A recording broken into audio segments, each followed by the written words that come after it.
क्षण कर्म चेतन बंधकारु, कर्म के अवसान का कह कर स्वरूप यथार्थ जग का, जो किया उपकार है उसके लिए जिन वाणी माँ को वंदना शत बार है, वंदना शत बार है, वंदना शत बार है।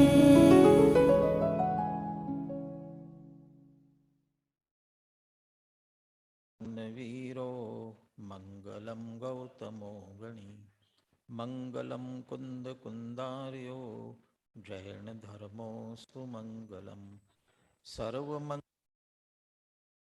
सर्वकल्याणकारकं प्रधानं सर्वधर्माणां, जैनं जयतु शासनं, वन्दितु सर्वसिद्धे ध्रुवमचलमणोऽमं वोच्छामि समयपाहुड, मिनमो सुद केवली बणिदम्। नमः समय साराय स्वानुभूत्या चकासते, चित्स्वभावाय भावाय सर्वभावान्तरच्छिदे, अनन्तधर्मणस्तत्त्वं पश्यन्ति प्रत्यगात्मना, अनेकान्तमयी मूर्तिर्नित्यमेव प्रकाशताम्। आचार्य कुंद कुंद देव विरचित समय सार परमागम आचार्य अमृत चंद्र कृत इसकी आत्मख्याति टीका संवर अधिकार के उपसंगार की तरफ अपन बढ़ रहे हैं। ये संवर अधिकार मुख्य रूप से संवर के उत्कृष्ट उपाय भेद विज्ञान की चर्चा करने के लिए है। भेद विज्ञान की अभी और महिमा कलशों में पुनः करने वाले हैं।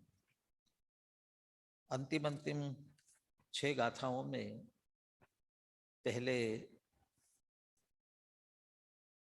संवर का प्रकार कहते हुए संवर होने की विधि बताई और फिर 3 गाथाओं में संवर होने का क्रम कहा।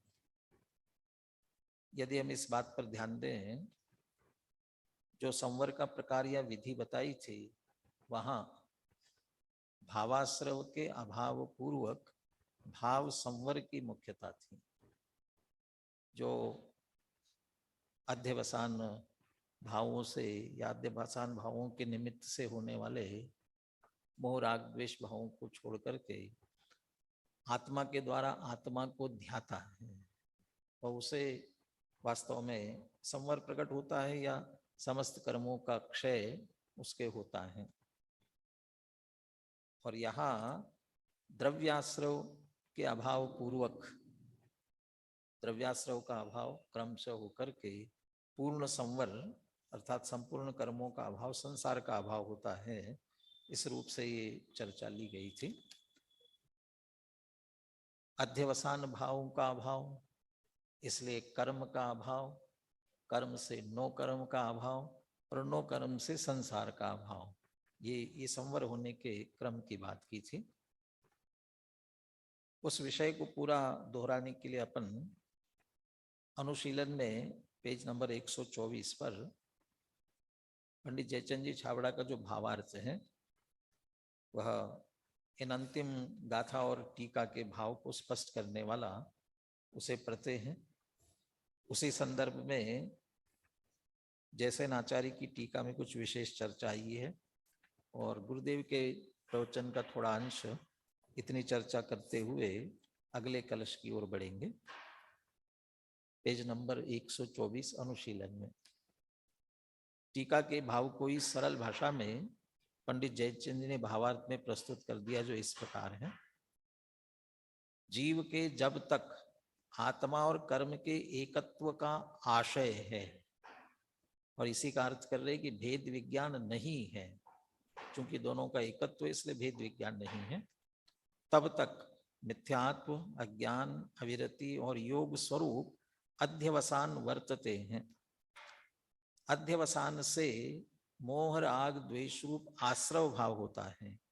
आश्रव भाव से कर्म बनता है, कर्म से शरीर आदि नो कर्म उत्पन्न होता है, नो कर्म से संसार है।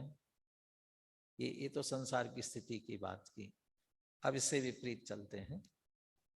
परंतु जब उसे आत्मा और कर्म का भेद विज्ञान होता है, तब शुद्धात्मा की उपलब्धि होने से मिथ्यात्वादी अध्यवसानों का अभाव होता है, उससे मोह राग द्वेष रूप आश्रव का अभाव होता है, आश्रव के अभाव से कर्म नहीं बंधता, कर्म के अभाव से शरीर आदि नो कर्म उत्पन्न नहीं होते, और नो कर्म के अभाव से संसार का अभाव होता है।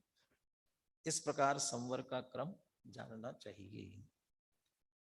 यहाँ जो मिथ्यात्व आदि जो अध्यवसान भाव लिए हैं, मिथ्यात्व, ज्ञान, अविरति और योग, इन्हें मुख्य रूप से द्रव्य प्रत्यय के रूप में लिया।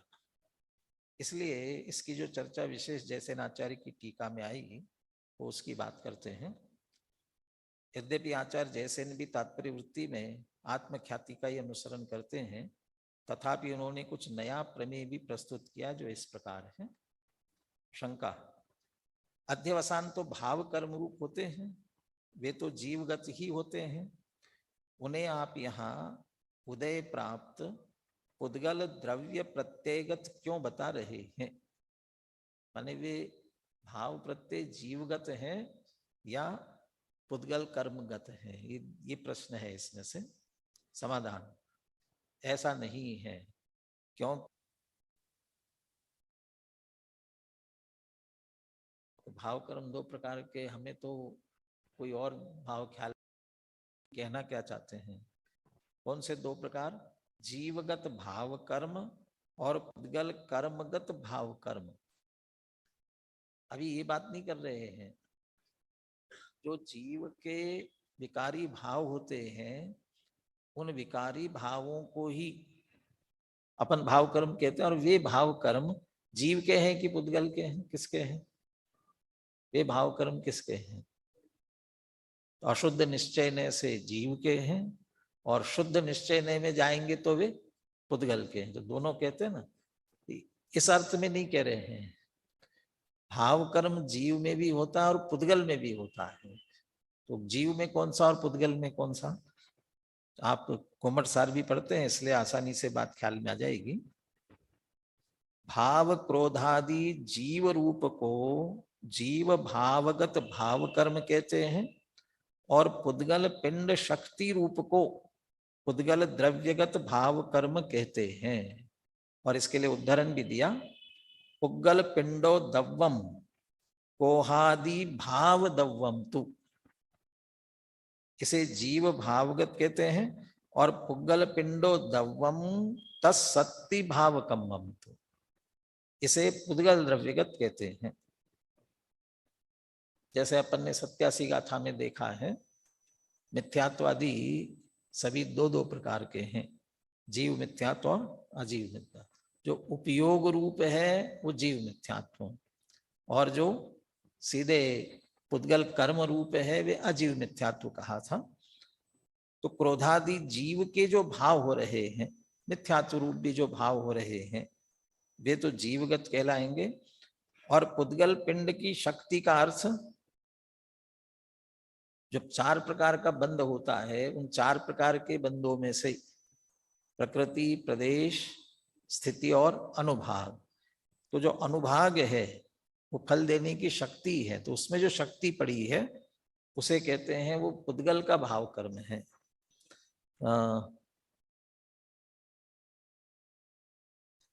उदाहरण दिया हुआ है, अब आगे पीछे आप भी पढ़ लेना इसमें से। यही नीचे नीचे दिया है, इसी में दिया नीचे। उदाहरण के तौर पर कहा जा सकता है कि मधुर या कड़वे पदार्थ को खाते समय उसके मधुर या कड़वे स्वाद को चखने रूप जो जीव का विकल्प होता है उसे जीवगत, जीव भावगत कहते हैं। ये मीठा है, ये कड़वा है।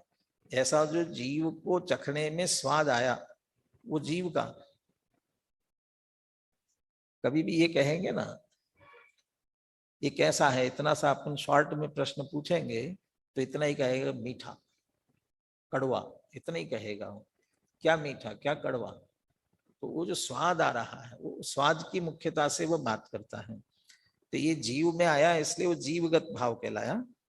और उसके अभिव्यक्ति के कारणभूत मधुर या कड़वे पदार्थ में रहने वाले शक्ति के अंश विशेष, कितना मीठा है, कितना कड़वा है, ये जो हम उसका देख रहे हैं, उसमें जो शक्ति जिसके कारण से हमें वो मीठा या कड़वा लग रहा है वो उसमें पुद्गलगत है, वो पुद्गलगत कहलाता है। इस प्रकार भाव कर्म का स्वरूप जीवगत पुद्गलगत दो प्रकार का है। ऐसा भाव कर्म के व्याख्यान के समय सर्वत्र समझना चाहिए। ये मिथ्यात्वादी जो चार प्रत्ययों की बात कर रहे थे, तो चार प्रत्यय सम्यक दृष्टि ज्ञानी के नहीं है। चौथे गुणस्थान वाले की भी वो चार प्रत्यय नहीं है और इसलिए उसके आश्रव नहीं है, संवर हो रहा है। आश्रव का अभाव है ज्ञानी के। तो ज्ञानी के तो अकेला मिथ्यात्व गया, अज्ञान अविरति योग अभी गए नहीं है, फिर इस तरह कैसा कथन करते हैं। इसके संदर्भ में जो गुरुदेव का उद्धरण है, यहां एक प्रश्न संभव है कि यहां बार बार यह कहा जा रहा है कि ज्ञानियों के मिथ्यात्व, अज्ञान, असंयम और योग का अभाव है, किंतु यह बात चौथे गुणस्थान वर्ती ज्ञानियों पर किस प्रकार घटित होगी, क्योंकि उनके अविरति और योग विद्यमान है। अज्ञान को गौण कर दिया, क्योंकि सम्यक ज्ञान हो गया इसलिए अज्ञान को छोड़ दिया, अविरति और योग की बात ली। इस प्रश्न का समाधान स्वामी जी इस प्रकार करते हैं। चौथे गुणस्थान में जब सम्यक दर्शन व आत्मानुभव प्रकट होता है तब अनंत गुणों की आंशिक निर्मल पर्याय प्रकट हो जाती हैं। आंशिक रूप से अवृतपना टल जाता है। अविरति है लेकिन आंशिक अवृतपना टल गया। जो जीवन में श्रद्धा की दृढ़ता के साथ चारित्रिक दृढ़ता भी आई है, चारित्रिक शिथिलता उसके जीवन में अन्याय, अनीति, अभक्ष की नहीं होती है। अन्ना जी हमेशा एक बात कहा करते थे, पाप दो तरह का होता है, न्याय पाप और अन्याय पाप। परस्त्री सेवन भी पाप है, स्वस्त्री सेवन भी पाप है, भोजन करना पाप है, अभक्ष खाना पाप है और भक्ष भोजन करना भी पाप है। परंतु भक्ष भोजन करना, मर्यादित भोजन करना न्याय पाप है और अभक्ष भोजन करना वो अन्याय पाप है। उस तरह से जोड़ते हुए अन्याय, अनीति, अभक्ष उनके संदर्भ में, इसलिए उतना अवृतपना टल गया है। जैसे मुख्य रूप से अपन सप्त व्यसन का त्याग, सप्त व्यसन रूप परिणाम आ ही नहीं सकते हैं। अष्ट मूल गुणों के विपरीत भाव ज्ञानी को आ ही नहीं सकते हैं। ऐसे विपरीत भाव उतना अवृतपना टल जाता है। योग के संदर्भ में भी कह रहे हैं, निष्क्रियत्व गुण की भी आंशिक निर्मल पर्याय प्रकट हो जाती है। योग जो है सिद्ध दशा में योग गुण का निर्मल परिणमन। तो योग का तो परिस्पंदन को आत्म प्रदेशों का परिस्पंद कहते हैं ना, लेकिन सिद्ध दशा में निष्क्रिय, निष्कंप हो गए। तो निष्कंप होना योग की निर्मल अवस्था। और यहाँ चौथे गुण स्थान में उतनी निर्मल पर्याय, निर्मलता उसमें भी आ गई है। अर्थात आंशिक रूप से आत्मा में अकंप भाव प्रकट हो जाता है। सर्वथा योग का अभाव तो 14वें गुण स्थान में प्रकट होता है, परंतु चौथे गुण स्थान में अंश रूप से योग का अभाव हो जाता है। अनंतानुबंधी चतुष्ट चले गए, बाकी के हैं ना अभी। तो यदि बाकी के 3 कषाय चौकड़ी है तो हास्य, रति, अरति, शोक, भय ये भी तो सब होंगे ना, ये सभी भी हैं। ये भी है, लेकिन उन 9 कषायों में से भी अनंतानुबंधी का अंश चला गया है। अनंतानुबंधी जितना अंश हास्य आदि का भी चला गया है, ऐसा उसके साथ भी अपन जोड़ सकते हैं। श्रीमद रायचंद ने कहा भी है, सर्व गुणांश ते सम्यक।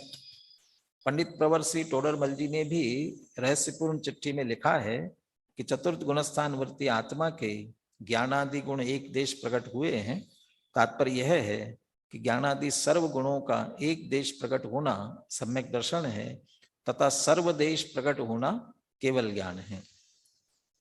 अब यहाँ सर्व गुणों का एक देश प्रकट होना सम्यक दर्शन, तो सर्व गुणों का सम्यक दर्शन तो श्रद्धा का निर्मल परिणमन है, तो सर्व गुणों का क्यों कह रहे हैं? उसके साथ निर्मलता आती है, इस अपेक्षा से कह रहे हैं।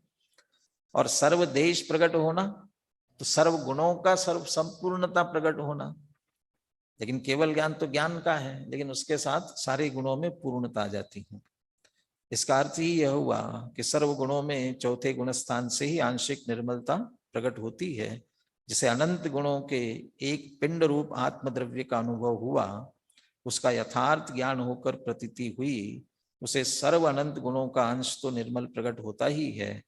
ज्ञानी समकिति जीव भेद ज्ञान के बल से क्रमशः अंतस्थिरता करके स्वरूप में ठहरकर सर्व संग से रहित हो कर्मों से मुक्त हो जाता है। तो प्रारंभ यहाँ से हुआ, तो धीरे धीरे और कर्मों का संवर होता जाता है। तो कर्म नहीं बनते तो नो कर्म भी नहीं आते, नो कर्म नहीं आते तो धीरे धीरे संसार का ही अभाव हो जाता है। उक्त कथन का तात्पर्य यह है कि चौथे गुणस्थान में सम्यक दर्शन की प्राप्ति होती है, तो अकेले श्रद्धा गुण में निर्मलता प्रकट नहीं होती, किंतु सभी गुणों में आंशिक निर्मलता शुद्धता प्रकट हो जाती है। ज्ञान गुण भी सम्यक ज्ञान रूप परिणमित हो जाता है। आनंद गुण में अतीन्द्रिय आनंद की कणिका जागृत हो जाती है। चारित्र गुण में अनंतानुबंधी कषाय के अभाव रूप शांति प्रकट हो जाती है। वीर्य शक्ति वो अब निर्मल पर्याय प्रकट करने योग्य स्वसन्मुखता की ओर उसका मुख भी हो जाता है, पुरुषार्थ का, वीर्य गुण का भी। यद्यपि सम्यक दर्शन श्रद्धा गुण की निर्मल पर्याय का नाम है, तथापि सम्यक दर्शन होने पर अकेला श्रद्धा गुण ही सम्यक नहीं होता, अपितु संपूर्ण आत्मा सम्यक दृष्टि हो जाता है। एक गुण का रूप दूसरे गुण में विद्यमान रहने से सभी में सहज शुद्धता प्रकट हो जाती है, और ये शुद्धता का प्रकट होना इसी का नाम संवर है ना, शुद्धता। एक गुण का रूप दूसरे गुण में किस प्रकार रहता है, इसका विशेष स्पष्टीकरण इसी ग्रंथ के अंत में 47 शक्तियों के प्रकरण में विशेष विस्तार से किया जाएगा। अब यह अधिकार, अब भेद विज्ञान की महिमा का निरूपक संवर अधिकार समाप्त हो रहा है। अतः अब भेद विज्ञान की भावना भाने की प्रेरणा देने के लिए आचार्य अमृतचंद्र 3 कलश काव्य लिखते हैं, और उसके बाद अधिकार की समाप्ति पर जिस प्रकार प्रत्येक अधिकार के आदि व अंत में ज्ञान ज्योति को स्मरण करते आ रहे हैं, उसी प्रकार इस अधिकार के अंत में भी ज्ञान ज्योति का स्मरण करेंगे। 4 कलश हैं, 2 कलशों की चर्चा अपन आज करेंगे, बाकी 2 कलशों की चर्चा कल करेंगे। उक्त कलशों में से भेद विज्ञान की भावना भाने की प्रेरणा देने वाला प्रथम कलश इस प्रकार है। 129वां कलश पाठ करता हूं मैं। संपद्यते संवरेश साक्षात् शुद्धात्म तत्वस्य किलोपलम्भात् सभेद विज्ञानत एव तस्मात् तद्भेद विज्ञानमतीव भाव्यम्।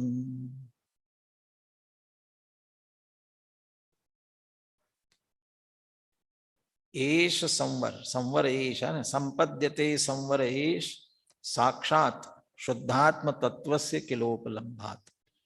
ये जो साक्षात शब्द है ना, ये दोनों तरफ लगाना।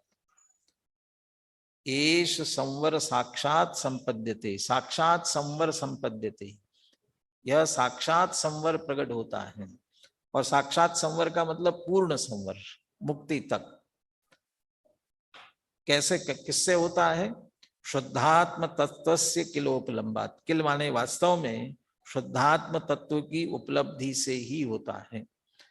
शुद्धात्म तत्व की उपलब्धि से ही वास्तव में संवर प्रकट होता है। अब साक्षात दूसरी तरफ कहाँ लगाना है? शुद्धात्म तत्व के साथ। संवर कैसे प्रकट होता है? वास्तव में साक्षात शुद्ध तत्व की उपलब्धि होने पर या शुद्ध तत्व की साक्षात उपलब्धि होने पर। तो साक्षात उपलब्धि का मतलब अकेला शास्त्र से पढ़कर नहीं, गुरु से सुनकर नहीं, बल्कि ऐसा आत्मा मैं हूं ऐसे भाव भाषण पूर्वक, अनुभव पूर्वक। तो ये साक्षात शुद्ध तत्व की उपलब्धि है।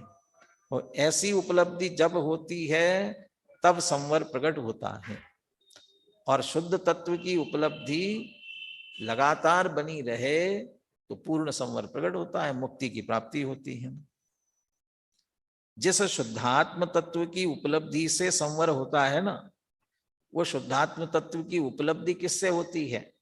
सब भेद विज्ञानतः एव, वह भेद विज्ञान से ही संभव है।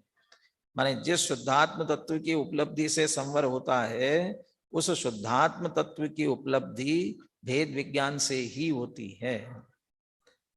अभी अपन थोड़ा, चूंकि दो ही कलश अपने को चर्चा में लेने हैं, इसलिए भेद विज्ञान की चर्चा बहुत उत्कृष्ट आदरणीय दादा ने तीर्थंकर भगवान महावीर उनका सर्वोदय तीर्थ में लिखी है। और वो बिल्कुल पूर्णता तक ले जाने वाली ऐसी है, इसलिए उसकी चर्चा करेंगे वहां। तो ये भेद विज्ञान से ही संभव है और इसलिए प्रेरणा देते हैं, तस्मात् तद भेद विज्ञानम अतीव भाव्यम। बस इसीलिए उस भेद विज्ञान को अच्छी तरह से, अतीव, पुनः पुनः, बारंबार, माने अत्यंत गहराई से भाव्यम, भाना चाहिए। उस भेद विज्ञान को अच्छी तरह से भाना चाहिए। भेद विज्ञान से ही मुक्ति का मार्ग प्रारंभ होता है, आगे बढ़ता है और उसकी पूर्णता भी होती है भेद विज्ञान से ही। इसलिए उस भेद विज्ञान को बहुत अच्छी तरह से भली भांति हमको भाना चाहिए। श्लोकार्थ पढ़ता हूं मैं इसका। वस्तुतः बात यह है कि इस संवर का साक्षात्कार अथवा साक्षात संवर शुद्धात्म तत्व की उपलब्धि से ही होता है। अपन ने अशुभ भाव नहीं किए, शुभ भाव किए, तो ऐसा लगता है जैसे अपन ने पुण्य का संवर कर लिया, पाप का संवर कर लिया। पुण्य भाव हुआ तो पाप को हमने रोका, व्रत उपवास कर लिया, पाप नहीं किए हैं, तो ऐसा लगने लगता संवर कर लिया। लेकिन वास्तव में संवर नहीं है वह, क्योंकि उससे शुभ आश्रव हो ही रहा है, तो आश्रव कहाँ रुका। और जहां वो मिथ्यात्व, अविरति आदि या चौथा गुणस्थानी वो मिथ्यात्व चला गया, तो 41 कर्म प्रकृतियों का आश्रव रुका। वो कह रहे कि संवर का अब साक्षात्कार हुआ है, अब वास्तव में संवर का साक्षात्कार हुआ, संवर प्रकट हुआ। तो ये संवर किससे हुआ? शुद्धात्म तत्व की उपलब्धि से ही होता है। और शुद्धात्म तत्व की वह उपलब्धि एकमात्र भेद विज्ञान से ही होती है, इसलिए वह भेद विज्ञान अत्यंत भाने योग्य है। तो ये भेद विज्ञान की प्रेरणा देने वाला कलश है सुनील जी हो तो हम सुनते हैं सुनील जी से कलश का पद्यानुवाद, कलश और पद्यानुवाद। संपद्यते संवर एष साक्षात् शुद्धात्म तत्वस्य किलोपलम्बात् सभेद विज्ञान तयेव तस्मात् तद्भेद विज्ञानमतीव भाव्यम्। आत्म तत्व की उपलब्धि हो भेद ज्ञान से, आत्म तत्व की उपलब्धि से संवर होता। इसीलिए तो सच्चे दिल से नित प्रति करना, अरे भव्य जन भव्य भावना भेद ज्ञान की। भेद विज्ञानतः एव, और एव शब्द लगाते हैं, इसका अर्थ है ही का मतलब अन्य का निषेध। ये निषेध करने के लिए तो भेद विज्ञान से ही शुद्धात्म तत्व की उपलब्धि होती है, इसका अर्थ और दूसरे किसी से नहीं। इसी बात को अगले पैराग्राफ में और गुरुदेव के उद्धरण में भी स्पष्ट कर रहे हैं। यह अत्यंत सरल, सहज एवं प्रेरक छंद है। इसमें 2 टूक शब्दों में यह कहा गया है कि भव दुखों से छूटने रूप संवर शुद्धात्म तत्व की उपलब्धि से ही होता है। धर्म के नाम पर चलने वाले अन्य क्रियाकांडों या शुभ भाव रूप व्यवहार धर्म से नहीं होता। शुद्धात्म तत्व की उपलब्धि भी बाह्य क्रियाकांडों या दया दान आदि के शुभ भावों से नहीं होती। शुद्धात्म तत्व की उपलब्धि एकमात्र भेद विज्ञान से ही होती है। इसलिए भेद विज्ञान की भावना ही निरंतर भाने योग्य है। इसकी चर्चा अभी अगले निर्जरा अधिकार में भी बहुत विस्तार से आने वाली है। इस बात को स्वामी जी अन्य ग्रंथों की साक्षी देते हुए इस प्रकार समझाते हैं। परमार्थ वचनिका में आया है कि आगम अंग जो बाह्य क्रिया रूप स्थूल राग रूप होने से प्रत्यक्ष ज्ञात होते हैं, इस कारण अज्ञानियों को उनका साधन करना सुगम सरल लगता है। इससे वे आत्मज्ञान या भेद ज्ञान बिना ही इन दया दान महाव्रत तप आदि बाह्य क्रियाओं का साधन करने लगते हैं तथा अपने को मोक्ष मार्गी मानने लगते हैं। आगम और अध्यात्म मोटा मोटा समझते हैं। नयों के संदर्भ में भी आगम के नए, अध्यात्म के नए। आगम और अध्यात्म के शास्त्रों को अपन परम आगम कहते हैं। एक आगम की धारा, एक अध्यात्म की धारा है। आगम स्थूल कथन करने वाला है और उसकी दृष्टि से मोक्ष मार्ग की बात आएगी तो बाहर जो स्पष्ट मोक्ष मार्ग दिखता हो, अर्थात वो क्रियाकांड वाला दया दान व्रत, ये महाव्रत आदि का क्रियाएं, ये क्रियाओं रूप से इसको मोक्ष मार्ग कहता है। और यहाँ ये कह रहे हैं कि लोग भी ये मोक्ष मार्गी हैं, हमें भी मोक्ष मार्ग पर चलना है।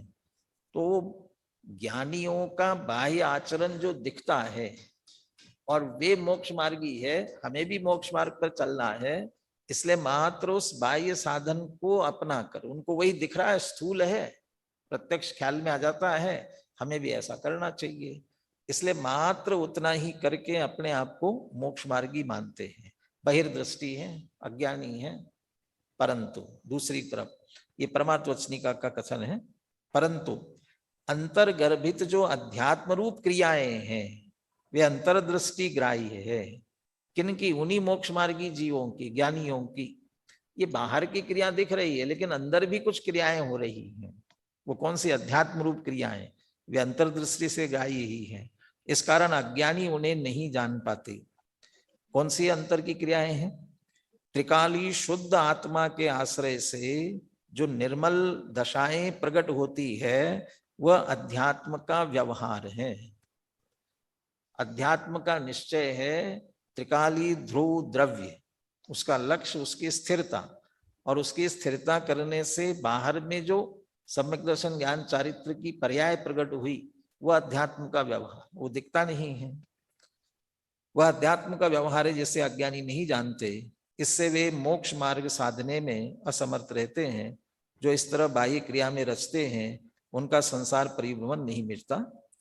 देखो, जब जीव आत्मा और कर्म को या राग को यथार्थतया भिन्न जानता है, यथार्थतया अर्थात मैं राग से भिन्न हूं, इतनी क्षयोपशम ज्ञान की धारणा मात्र नहीं बल्कि अंतरंग में अंतर्दृष्टि करके भिन्न जानता है, तब वह शुद्ध आत्मा का अनुभव करता है, अर्थात वह अतीन्द्रिय आनंद के स्वाद को प्राप्त होता है। ये जो मात्र क्षोभशम ज्ञान की धारणा में जानना और अंतर्दृष्टि पूर्वक जानना, इसे टोडरमल जी भाव भासना शब्द से कहते हैं। सम्यक दर्शन के लिए भाव भासना जरूरी है। और उन्होंने वो हिरण का जो उदाहरण दिया, हिरण को संगीत प्रिय रहता है और यदि बहुत मधुर बढ़िया संगीत बज रहा हो तो एकाग्र हो जाता है, वह स्थिर हो जाता है। कहते उसे उसके राग रागिनी के संबंध में बता नहीं सकता है, लेकिन गलत बज रहा हो तो एकाग्र नहीं हो पाएगा। तो संगीत सही है कि इसका उसको भाव भाषण है। और कोई संगीत का विद्यार्थी वो कैसे क्या स्वर होते हैं और उनके क्या क्या भेद प्रभेद है वो सब जाने, लेकिन न तो गा पाए, लेकिन गाते हुए समझ न पाए, तो उसको भाव वासना नहीं कहेंगे। ऐसे जिनवानी पढ़ करके अकेला समझ ले तो और ज्ञान हो गया ऐसा समझ ले के लिए उससे काम नहीं चलेगा। उससे भिन्न अपनी आत्मा का अनुभव करते हैं तभी वास्तव में भेद, और उसको ही भेद विज्ञान कहना चाहते हैं। अब इसका भावानुवाद बनारसी दास जी अड़िल्य छंद में करते हैं, ये भी हम सुनते हैं सुनील जी से। भेद ज्ञान संवर निदान निर्दोष है, संवर सो निर्जरा अनुक्रम मोश है। भेद ज्ञान शिव मूल जगत महिमानिए, यद्यपि हेय है तदपि उपादेय जानिए, यद्यपि हेय है तदपि उपादेय जानिए। भेद ज्ञान संवर निदान, संवर का निदान, निदान का अर्थ किया कारण, संवर का कारण भेद विज्ञान है और वह निर्दोष है। रंच मात्र भी दोष रहेगा ऐसे भेद ज्ञान से संवर प्रकट नहीं हो पाएगा। पर का अंश भी अपने में नहीं मिलाना, अपना अंश भी पर में नहीं मिलाना, ऐसा भेद ज्ञान जब प्रकट होता है तब वो निर्दोष है।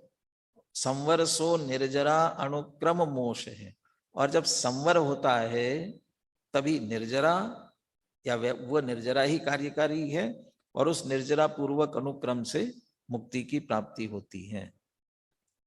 बंध हेतु अभाव निर्जराभ्याम कृष्ण कर्म मोक्ष, अने बंध हेतुओं का अभाव माने संवर, फिर निर्जरा और उसके क्रम से मोक्ष होता है। तो संवर से निर्जरा पूर्वक अनुक्रम से मुक्ति की प्राप्ति होती है। क्योंकि संवर अधिकार है इसलिए संवर की महिमा कर रहे हैं। भेद ज्ञान शिवमूल जगत महिमानिए, इसलिए जगत में यदि मुक्ति का मूल कुछ है तो बस वो भेद विज्ञान है। भेद ज्ञान शिवमूल जगत महिमानिए, यद्यपि हेय है तदपि उपादेय जानी।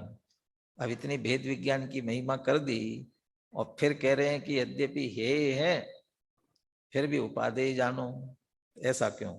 तो नीचे ये विस्तार से इसका खुलासा इस रूप में किया हुआ है कि पांडे राजमल जी के अनुसार ये छंद लिखते हैं बनारसी दास जी, और चूंकि पांडे राजमल जी ने भेद विज्ञान को विनाशिक कहा, विनाशिक है फिर भी उपादेय है, कारण और कार्य, तो कारण की पूर्णता होती तब कार्य होता है।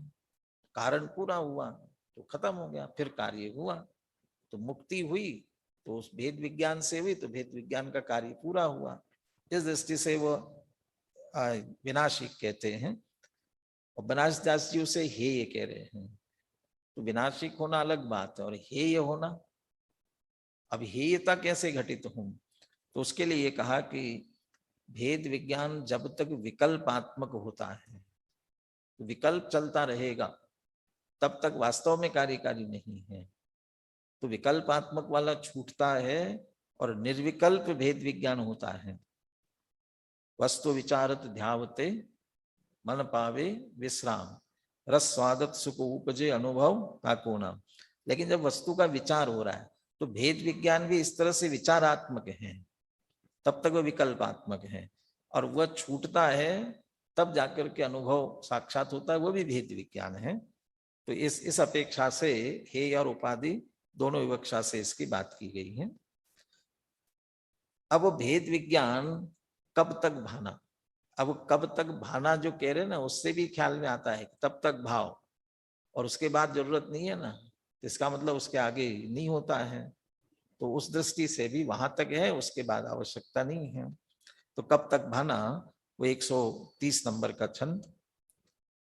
भावयेत् भेद विज्ञानम् इदम् अच्छिन्न धारया तावद् यावत् पराच्युत्वा ज्ञानं ज्ञाने प्रतिष्ठते।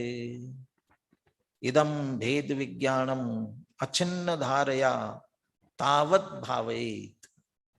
ये भेद विज्ञान, और ये धारावाही बात तो बहुत पहले से आ रही है, धारावाही रूप से निरंतर भाना भेद विज्ञान को। तावत भावे, तब तक भाना, कि कब तक, यावत ज्ञानम परात च्युत्वा ज्ञाने प्रतिष्ठते।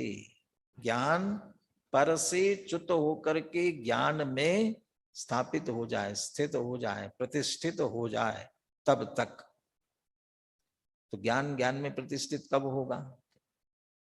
इसके भी दो तीन तरह से अर्थ किए गए हैं। पहला तो अर्थ वही, मिथ्यात्व छूट करके, अज्ञान छूट करके ज्ञान रूप हो जाए। ज्ञानम ज्ञाने प्रतिष्ठिते पराच्युत्वा। अभी हम सबका ज्ञान पर में अटका हुआ, अकेले जानने के रूप में रहे तो दिक्कत नहीं है, जानना तो सहज स्वभाव है, जानने में दोष नहीं है, परंतु वो पर को अपना जानने के रूप में अटका हुआ है। तो पर को अपना जानता है, अपना मानता है, स्वयं ज्ञान स्वरूप है, और उसकी जगह अपने आप को ज्ञान स्वरूप न मान करके पररूप मानता है ज्ञान स्वरूप स्वयं। उस ज्ञान स्वरूप आत्मा का ज्ञान अपने ज्ञान स्वरूप में स्थिर, स्थिर का मतलब उसी में यही हूं ऐसा निर्णय न करते हुए पर में अटका हुआ है, पर को अपना जान रहा है, पर को अपना मान रहा है। तो पहले एक चर्चा आई थी, ये जो धारावाहिकता है ना, निर्णय करने से पहले जिनवानी से पढ़कर, गुरु वचन से सुनकर, ये इसके संदर्भ में विचार चलेगा निरंतर धारावाहिक रूप से। वो देशना आधारित धारावाहिकता है ज्ञान की, लेकिन वहां भी पुनः पुनः ये जानना है कि मैं ज्ञान स्वरूप हूं, मैं ज्ञान स्वरूप हूं। और ऐसा करते करते ज्ञान ने निर्णय कर लिया कि मैं तो ज्ञान मात्र ही हूं। अब वो ज्ञान ज्ञान में प्रतिष्ठित हो गया, स्थित हो गया, निश्चित हो गया, मैं ज्ञान स्वरूप हूं। ये पहला ज्ञान का ज्ञान में प्रतिष्ठित होना है। तो श्रद्धा तो हो गई, फिर उपयोग बाहर निकल गया और पदार्थों को जानने में लग गया। तो श्रद्धा स्थिर है, उस अपेक्षा से ज्ञान ज्ञान में स्थित है, परंतु जब पुनः उपयोग भी पर से हट करके स्वसन्मुख हो, स्व में लीन हो, अब वो 8वें गुणस्थान श्रेणी के समय में अब वो ज्ञान बस अपने ज्ञान स्वरूप आत्मा में लगा हुआ है, वो ज्ञान में प्रतिष्ठित, शुद्धोपयोग की धारा चल रही है, अचिन्न धारया। और तीसरा, ऐसा करते करते ज्ञान पूर्ण हो गया, केवल ज्ञान रूप हो गया। अब केवल ज्ञान रूप हो गया, अब ज्ञान जो है पर पदार्थों में जाने, उपयोग भी पर पदार्थ की तरफ जाने वाला नहीं है, वो ज्ञान पूरी तरह से ज्ञान में स्थित हो गया। ज्ञानम ज्ञाने, और ये स्थिति जब तक नहीं आती है, कहले तब तक भेद विज्ञान को भाना। जब तक देहादिक से भिन्न चैतन्य स्वरूप आत्मा का निर्णय नहीं हुआ है, तब तक मैं ज्ञान मात्र हूं, ज्ञान मात्र हूं, पर से भिन्न हूं, ये भेद विज्ञान अपेक्षित है। अब निर्णय हो गया, श्रद्धान हो गया, लेकिन फिर भी पुरानी रुचि, चारित्रों का उदय, इसलिए फिर से पर की तरफ वृत्ति जा रही है। अब उस वहां से छूट करके उपयोग भी स्व में स्थिर हो, तो उसके लिए भी कहते पुनः भेद विज्ञान, भेद ज्ञान का चिंतन, भेद विज्ञान, उससे चारित्र वाला परिणाम भी पर से छूटकर अपने में आवे, इसके लिए भेद ज्ञान की धारा भानी है। फिर वास्तव में भाना नहीं है, श्रेणी चढ़ने के बाद में, शुद्धोपयोग में आने के बाद में सहज है, लेकिन फिर भी वो भेद विज्ञान की तरह है, और पूर्ण हो गया फिर कोई आवश्यकता नहीं है। अर्थ पढ़ता हूं, यह भेद विज्ञान अविच्छिन्न धारा से अखंड रूप से तब तक भाना चाहिए जब तक कि ज्ञान पर भावों से छूटकर ज्ञान में ही प्रतिष्ठित न हो जावे। बोले सुनील जी, श्लोक और पद्य अनुवाद। भावेद्भेद विज्ञानम् इदम् अच्छिन्न धारया तावद्यावत् पराच्युत्वा ज्ञानं ज्ञाने प्रतिष्ठते। हरे भव्य जन भव्य भावना भेद ज्ञान की, सच्चे मन से बिन विराम के तब तक भाना। जब तक पर से हो विरत यह ज्ञान ज्ञान में, ही थिर ना हो जाए अधिक क्या कहें जिनेश्वर।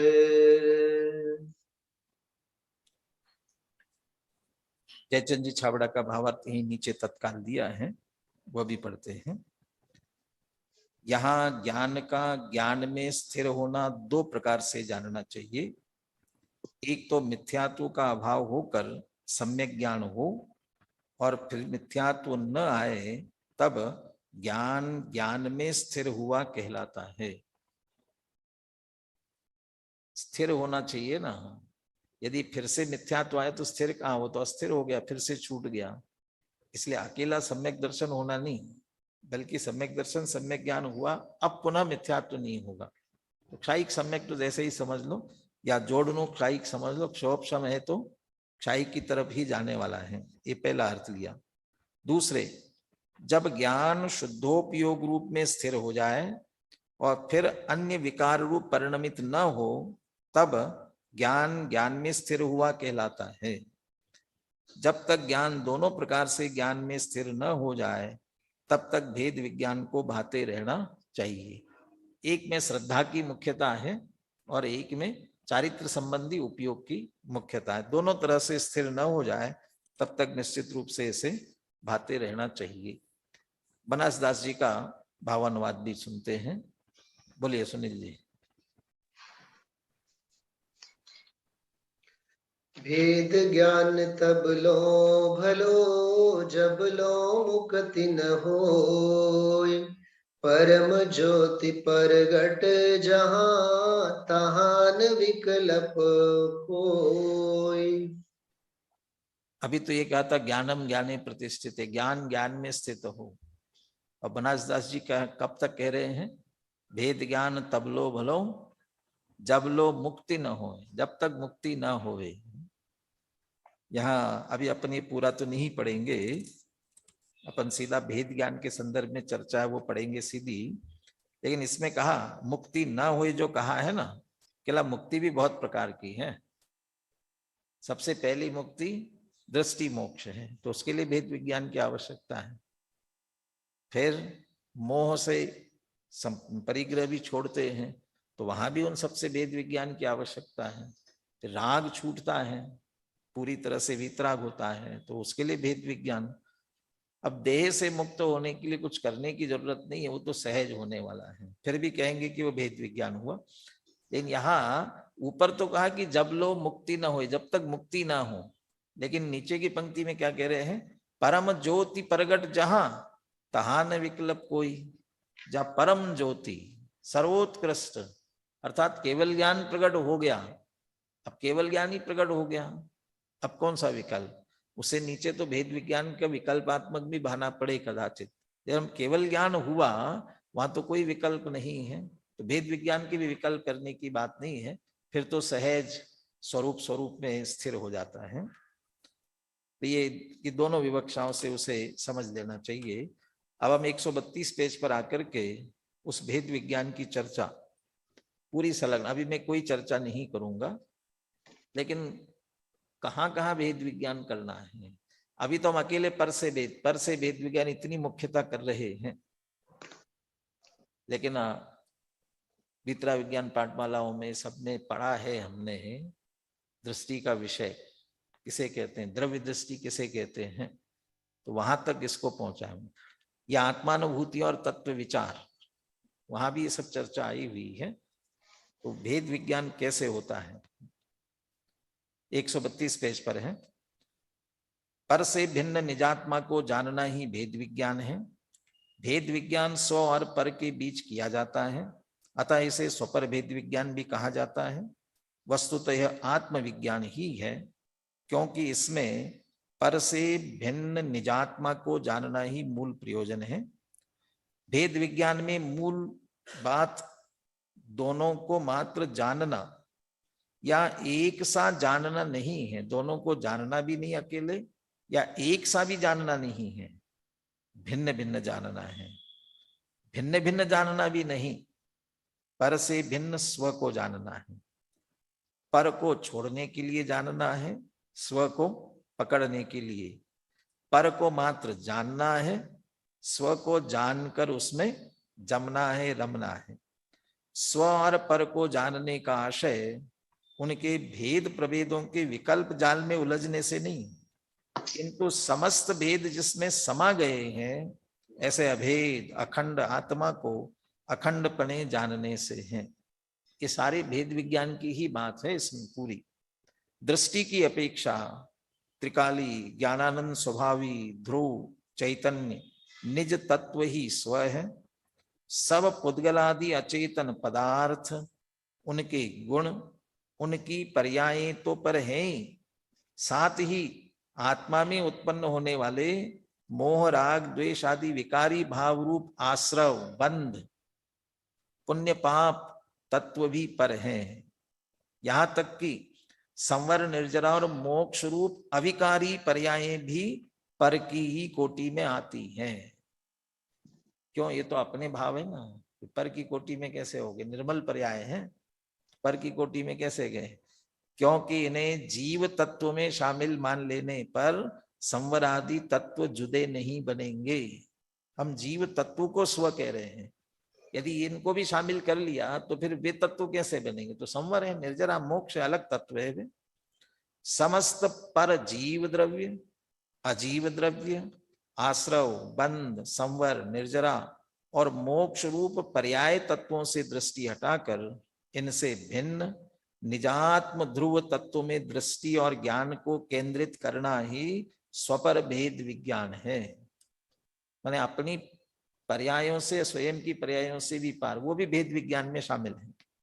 आत्मार्थी पर को भी जानते हैं, पर उससे कुछ पाने के लिए नहीं, अपनाने के लिए भी नहीं, पर से भिन्न स्व की पहचान के लिए ही वे पर को जानते हैं। उनका पर को जानना भी स्व की खोज है, क्योंकि उन्हें पर से भिन्न आत्मा को जानना है। पर को न जानेंगे तो उसमें आत्मबुद्धि हो सकती है, इसलिए उससे जिससे भिन्न जानना है उसे भी जानना होगा, पर उसे जानने के लिए नहीं, आत्मा को जानने में भूल न हो जावे मात्र इसलिए उसे जानना है। पर को जानना है, पर हेय बुद्धि से जानना है। जैसे जिसकी मां खो गई है, ऐसा बालक अपनी मां की खोज के प्रयत्न में अनेक महिलाओं को देखता है, पर उन पर उसकी दृष्टि जमती नहीं।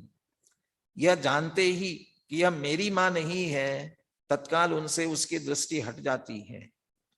पर जब उसकी मां मिल जाए तो उसे देखकर उस पर से यह दृष्टि हटाता नहीं, उसे देखता ही रहता है, उसे लिपट जाता है, उसमें समा जाना चाहता है। उसी प्रकार ज्ञानी आत्मा यद्यपि पर को जानता है, तथापि उसकी दृष्टि पर में जमती नहीं, रमती नहीं। ये जो पैराग्राफ पढ़ा ना, ये पूरा एक आत्मा की खोज नाम से दादा का पूरा एक प्रवचन है, माँ की खोज वाला पूरा लंबा प्रवचन है। मैं स्वयं भगवान हूँ, उसमें जो 2-3 प्रवचन छपे उसमें ये भी एक प्रवचन है। यद्यपि खोज की प्रक्रिया व खोज को भी व्यवहार से भेद विज्ञान कहा जाता है। ये खोज की प्रक्रिया व खोज, ये इसको भेद व्यवहार से भेद विज्ञान कहते हैं। ये विकल्पात्मक है और ये है, ये छूटता है, और फिर जो स्व को निर्णय करके स्व में लगा वो भेद विज्ञान निरंतर रहता है। यद्यपि खोज की प्रक्रिया व खोज को भी व्यवहार से भेद विज्ञान कहा जाता है। ये तत्व विचार की प्रक्रिया है, इसके माध्यम से आत्मानुभूति में पहुंचेंगे। तथापि जिसे खोजना है उसी में खो जाना ही वास्तविक भेद विज्ञान है। जिसे खोजना है उसी में खो जाना माने वह उसमें लीन होना, रम जाना, उसी में एक में खो जाना, वो वास्तविक भेद विज्ञान है। अर्थात निज अभेद में खो जाना, समा जाना ही भेद विज्ञान है। और ऐसा भेद विज्ञान पुनः पुनः भाने की प्रेरणा इनमें दी जा रही है। शेष 2 कलश और बाकी रह गए हैं। इनकी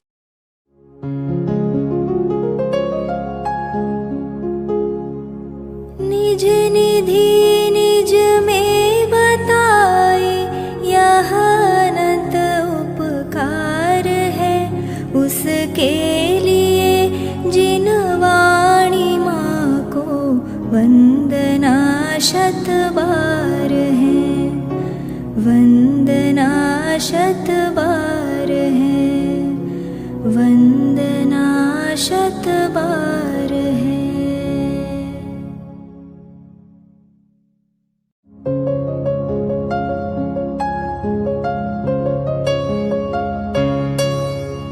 हे जिन वाणी भारती तो ही जपो दिन रैन, जो तेरी शरणा गहे सो पावे सुख चैन। जा वाणी के ज्ञान ते सूझे लोकालोक, सो वाणी मस्तक नवो सदा देत हो ढोक।